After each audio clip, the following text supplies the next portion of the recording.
Hi there, welcome to Debutify.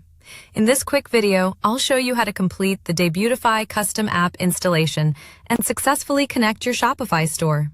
First, register and log in to the Debutify Theme Manager Dashboard. Once you log in, you'll see the onboarding page. The first step is Integrate with Shopify. Next, click on Install App. You'll then be redirected to your Shopify admin, where you'll see the list of your Shopify stores. Select the Shopify store you want to connect and add to the Debutify dashboard.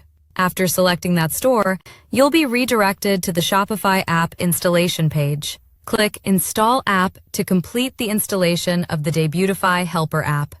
Once the installation is successful, the Debutify Helper app dashboard will appear. On the top right side of the app dashboard page, copy your store URL and return to the Debutify Theme Manager. Paste your Shopify Store URL into the input field. Then click Verify URL to verify your store domain. After the verification is completed successfully, click App Installed. Debutify will then verify your store connection and access token. Once the verification process is completed successfully, your store will be connected.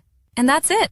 Your Debutify custom app installation is now ready to go. If you need help, our Debutify Support Team is always happy to assist. Thanks for watching and happy customizing with Debutify Theme Manager.